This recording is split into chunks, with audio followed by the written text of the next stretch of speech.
Hey, avant que la vidéo commence, le plan a encore changé, c'est normal. J'ai tourné cette vidéo avant le déménagement de ma chambre. Voilà, bonne vidéo. Bonjour tout le monde, c'est Nolz. Aujourd'hui on se retrouve pour une nouvelle vidéo. Cette vidéo, c'est une vidéo que vous vouliez. J'avais déjà fait un épisode 1 il y a de cela 2 mois je crois. Et cette vidéo c'est la suite. Aujourd'hui je vais vous raconter la suite des événements d'Assassin's Creed.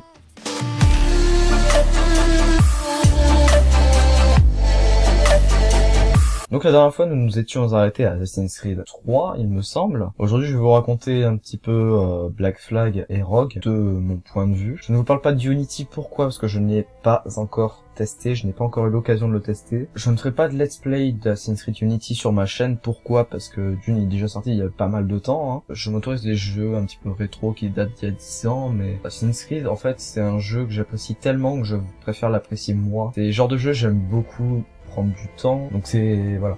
Il n'y aura pas Unity sur ma chaîne. Bon, tout à la fin de la vidéo, je donne mon avis avant la sortie d'Assassin's Creed Odyssey et après. Enfin, vous pouvez voir le changement, parce que en fait j'ai donné mon avis avant dans la partie 1 de cette vidéo, et là je donne mon avis après sortie du jeu dans la partie 2 quoi. Ouais bon, vous m'avez compris quoi, faites pas chier là. Posez pas de questions. Commençons avec Assassin's Creed 4, Black Flag. C'est clairement... Oh, je dirais pas un de mes préférés, mais il est dans le top 3, franchement. On peut pas se mentir là-dessus, il est dans le top 3 de mes Assassin's Creed préférés. Vraiment, Black Flag, je sais pas, quand je l'ai testé, j'étais en mode, oh, encore un jeu de pirate à la con. Parce que oui, j'avoue, j'adore les pirates, mais je suis pas fan des jeux de pirates, genre Sea of Thieves, c'est un jeu qui m'attire absolument pas. Et là, je me suis dit, oh, fais chier, c'est un jeu de pirate, ça a rien à voir avec Assassin's Creed, avec l'histoire normale. Et je me suis pris une grosse claque dans la gueule. Parce que les graphismes sont déjà... les Caraïbes quoi, c'est vraiment un endroit de ouf et les graphismes sont incroyablement, c'est époustouflant quoi. Le scénario il est juste excellent, franchement là ils pouvaient pas faire mieux Ubisoft sur ce coup là, vraiment c'est du génie. Au niveau des missions tout est vraiment super bien fait et vraiment nouveau truc qui arrive, on enlève les chevaux parce que les chevaux ça sert à rien et on met les bateaux. Alors dans Assassin's Creed 3, il y avait des missions secondaires où on était en bateau, mais c'était pas ouf. Genre j'en ai fait une, deux, puis après ça m'a saoulé. Non, là c'est un jeu ouvert dans Black Flag.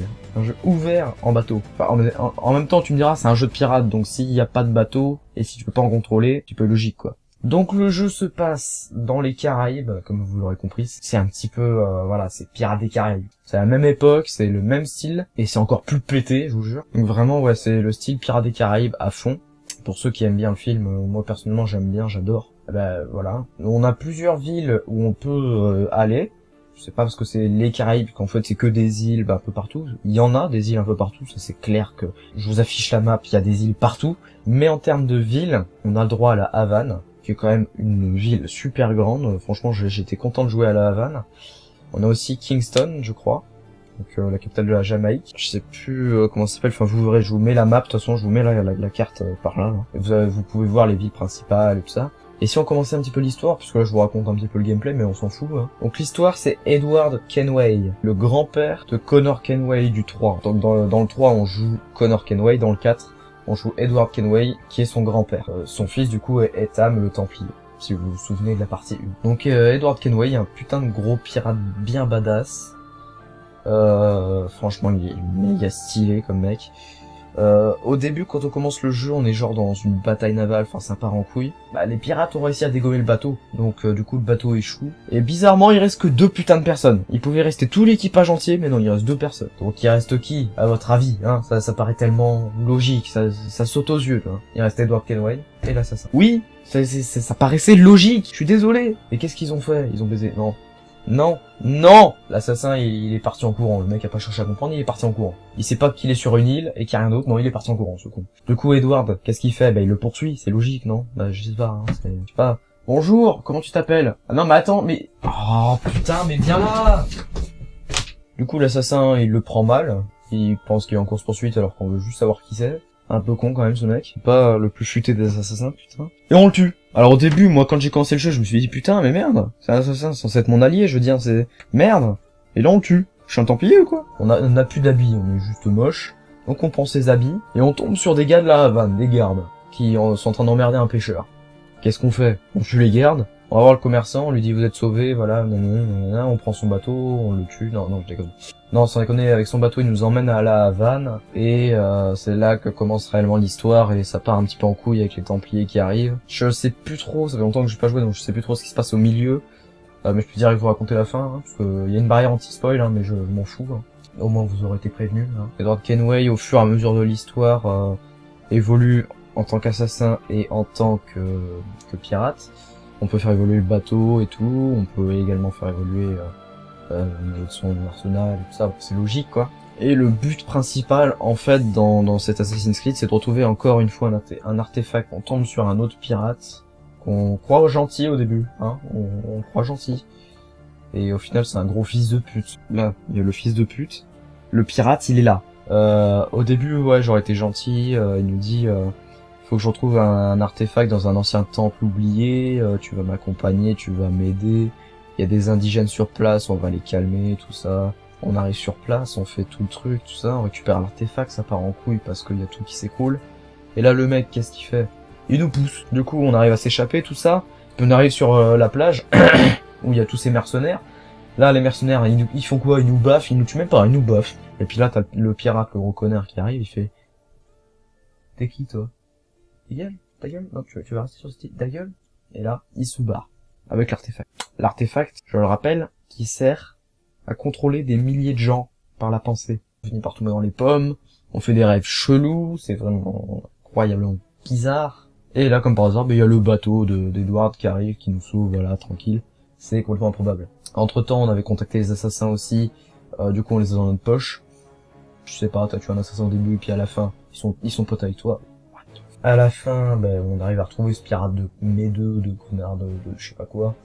On le bute, on le ratatine, on le rac. On récupère l'artefact, on va le rendre aux assassins, parce que c'est leur but. On découvre aussi que ce pirate est un Templier. Et puis comme toute bonne fin d'Assassin's Creed, on tue tous les Templiers. Tout est bien qui finit bien, voilà. Si vous ne l'avez pas encore acheté et que vous voulez acheter un Assassin's Creed, achetez-vous-le. Vraiment, il est vraiment trop bien. Merde. Putain. Je foutu partout. Mon siège. Merde. Oui, à noter que j'ai toujours ma petite tortue à côté de moi pour les mouchoirs. Franchement, c'est pas négligeable. Bon, on peut passer à la suite, non?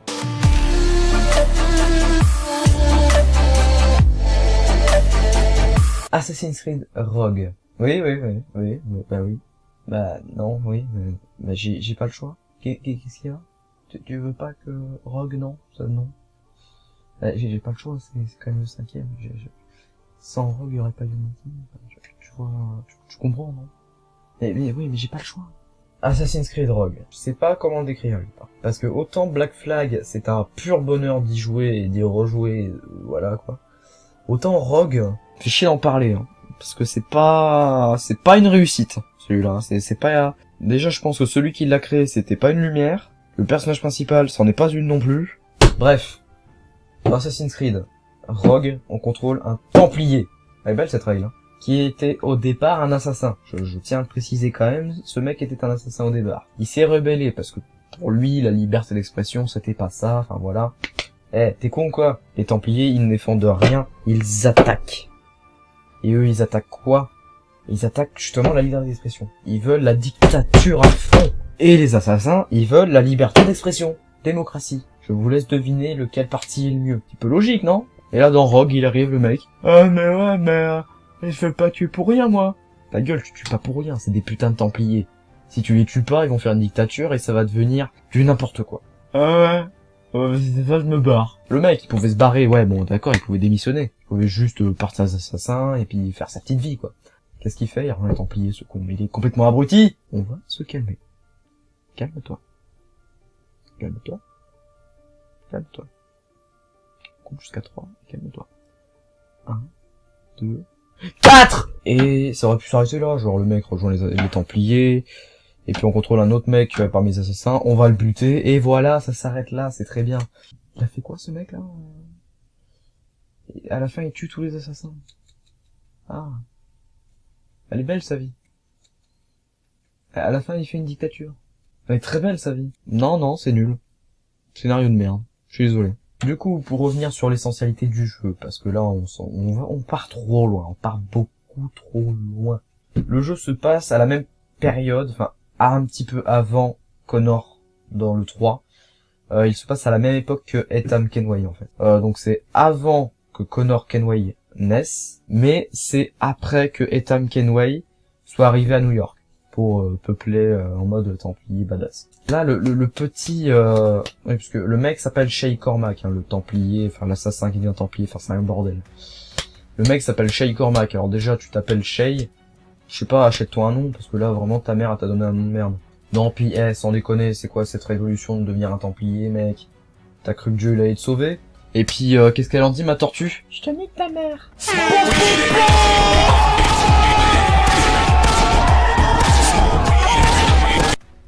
C'est bien, tu progresses. Mais le problème dans Rogue, au final, c'est pas le fait que le mec s'appelle Shay Cormac, ou qu'il soit un Templier, parce que le fait de jouer un Templier en soi, dans une série qui s'appelle Assassin's Creed, c'est pas non plus le pire. Un petit peu bizarre, mais c'est pas le pire. Non, pas du tout. Très bon gratos en plus. Non, le pire, c'est sûrement le scénario qui est soit 10 fois trop court, soit 10 fois trop nul. Faut être honnête. Le scénario, c'est quoi? C'est, je suis un assassin, je me rebelle, je deviens un Templier. J'avais 4 copains assassins, faut que je tue ces 4 copains, parce que maintenant c'est plus mes copains. Très simple comme scénario, mais un bébé de 5 ans pourrait comprendre. Ensuite, une fois que j'ai tué tous mes copains, faut trouver le chef de mes copains. Le chef, je le connais, je sais où il habite, donc je vais le voir. Sauf qu'il est pas là. Donc du coup, je vais le trouver, je vais le chasser avec mon tonton Etam. Ensuite, plutôt que de tuer mon ancien chef, parce que ce serait ça que je devrais faire, ben non, je vais tuer son gosse et je vais lui défoncer sa jambe avec un putain d'obus dans la jambe. Ouais, c'est concret, hein.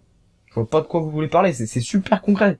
Vous en voulez plus? À la fin, qu'est-ce qui se passe? Le mec devient un Templier, devient chef des Templiers. Encore mieux, putain, on se croit dans Skyrim où t'es chef de partout. Putain! C'est un scénario de ouf! Et pourtant, ça n'a pas marché parce que c'est de la merde. Ou peut-être parce que c'est une édition de merde. Parce que déjà, le scénario est 10 fois trop court. Là, ce que je vous ai raconté, là, étape par étape, c'est en temps réel. Genre, je vous ai expliqué en 1 minute, et dans 1 minute, t'as fini le jeu, je te jure. Ça a été très rapide. Encore Black Flag, tu vois, j'ai mis 3 jours à le faire. Non-stop, hein, c'est-à-dire 72 heures. Mais, par contre, Rogue, j'ai dû mettre 10 heures. Non, un scénario de 10 heures, c'est de la merde.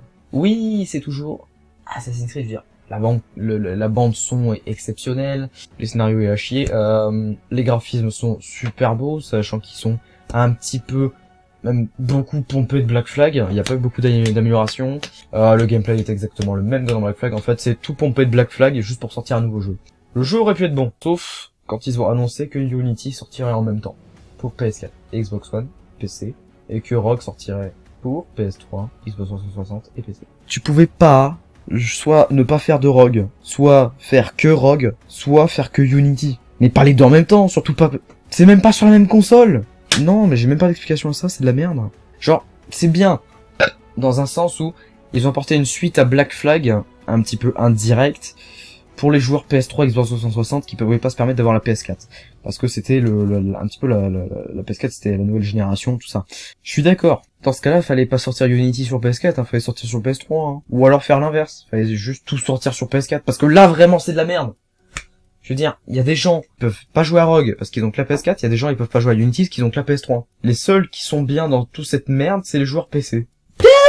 Non, il est même pas dans mon top 10, ça veut dire que je pense que Rogue est facile en dernier, quoi. Vraiment, c'est... J'ai pas testé encore Unity, Syndicate, tout ça. Peut-être, il y a beaucoup de gens qui ont été déçus par des jeux comme Syndicate. Même Unity, il y en a beaucoup qui ont été déçus. Moi, je les trouve pas mauvais. Enfin, je sais pas encore tester, mais jusque-là, je les ai pas trouvés mauvais. À en voir par les images, tout ça. Mais bon, après, faut que je fasse mon avis concret, tout ça. Ouais, voilà, quoi. Maintenant, on va passer à la partie 3 de cette vidéo. Assassin's Creed Odyssey. Qu'est-ce que j'en ai pensé maintenant après une semaine qu'il est sorti? Parce que oui, avant la sortie d'Assassin's Creed Odyssey, j'étais en mode ouais, mais le jeu il respecte rien de Assassin's Creed, ça a absolument rien à voir, etc., etc. Le jeu il va être nul à chier, il va faire aucune sortie, tout ça. J'ai pas les chiffres, je n'irai pas les chercher, mais je sais que Ubisoft, avec la sortie d'Assassin's Creed Odyssey, ils ont juste pété le game en deux. La gameosphère a été pétée en deux par Assassin's Creed Odyssey. Tellement Ubisoft ont vendu leur jeu. J'ai moi-même eu envie de le précommander, puis je me suis dit, Ah oui, non, je le fais pas tourner. Donc oui, je me suis trompé sur le cas d'Assassin's Creed Odyssey, je vais pas en faire non plus tout un plat. Je me suis carrément gouré sur son cas. J'ai fait que le décontenancer pendant 10 minutes. En vérité, le jeu m'a l'air exceptionnel. J'en ai fait un remix.